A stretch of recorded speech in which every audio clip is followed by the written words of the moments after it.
So we've downloaded the STL file. We have that here now. And now what we're going to do is we're going to go to Cura.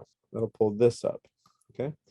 And the first, we're going to be in the prepare screen here. So we're going to open and we're going to go to downloads. And this is the one we just downloaded. So we're going to open that. And so there we go. There's our file. It's a really loud whistle, right? Basically, you can zoom in and out. If you use the right mouse, you can rotate it. So one of the things you can do is if you click on it, it'll give you the option to, first of all, up here, change its location. So this is especially useful if you're going to have more than one item, right? You make sure they're nice and close to each other. You can scale it. So you just click on one of these boxes, it'll scale, or you can scale by a specific percentage, or you can do it according to the exact size. So if you want it to be, exactly 100 millimeters or whatever. Now it's all in millimeters. So a very useful site for you, and that I use all the time, is Google.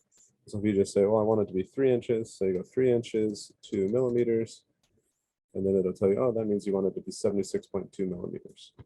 So you just go back here and you say, okay, I want it to be 76.2 millimeters, and then it'll scale it for you.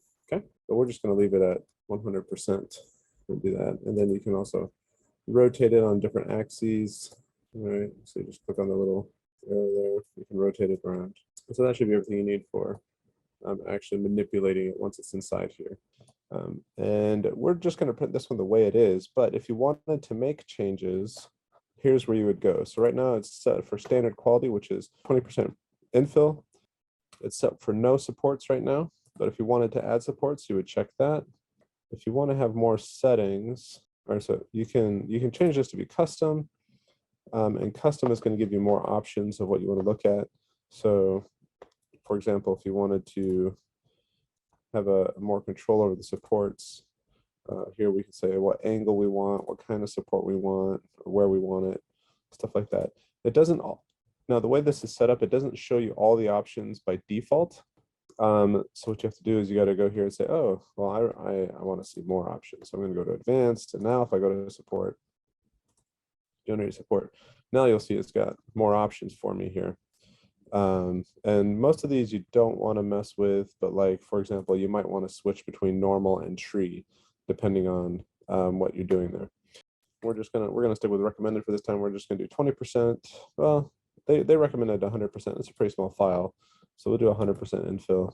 We're gonna do no supports. Now adhesion, this will enable a brim or a raft or something like that. They have different benefits, the different options that they have. For this one, it's flat right on there. So if it's flat on it like that, we want that flat surface to look nice, then I usually use a raft. If it's not a flat surface, like it's a round surface, so it's not actually going to touch the plate that much, then it's up to you. I still usually use a raft just because a raft really helps it stick to the plate and it helps minimize problems with getting it off the plate. It does use more material and take more time, so that's up to you. So what I'm going to do here is I'm going to say no supports, but I do want adhesion. I don't want a skirt. I want a raft. And I do want 100% infill. Now this is kind of weird. If you click off to the side, it won't go away. The only way to get this little menu thing to go away is to click on the top here again.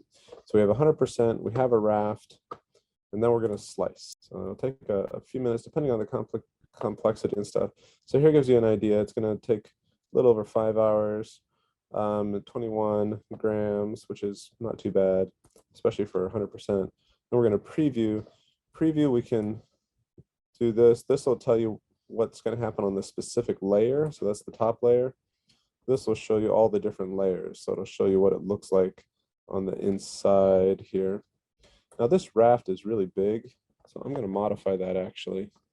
And so I'm going to need expert here. So we don't need 15 millimeters of margin. I'm just going to put 5 millimeters. And you'll notice it grayed out. That means I made a change. And so I need to slice it again. So I slice it again. So each time you make any little bitty change up here, it's going to gray out and you're going to need to slice it again. So I've sliced again. You'll notice the raft is a lot smaller. That saved us about 10 minutes and 2 grams of material. What it's going to look like, that looks pretty good. 100%. It's got a raft. Okay. So we don't want to save it to a disk. What we want to do is we want to save it to the little SD card. So here's the little SD card, right?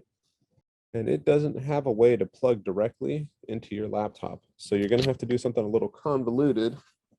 So you're going to take it and you're going to plug it into the little white one that came with the 3D printer, and you're going to put it like this, so it's like face up the way you would expect it. So this, and so the logos are both on the same side. So the logos are both on the same side. And the printer itself is, I'll show you here shortly, it's actually upside down, but that's okay. So now we're going to take this and we're going to plug it into this little adapter so that it'll fit into a Thunderbolt. And then we're going to plug that into your computer. Okay, so now you'll see we have the option to save to removable drive, and that's what we want to do. We don't want to save to disk, we want to save to removable drive. So we're going to save to removable drive. Okay, it's saved. So now we eject. Now we can pull this out. I'm going to take that out of the white thing. Keep the white thing, don't lose the white thing.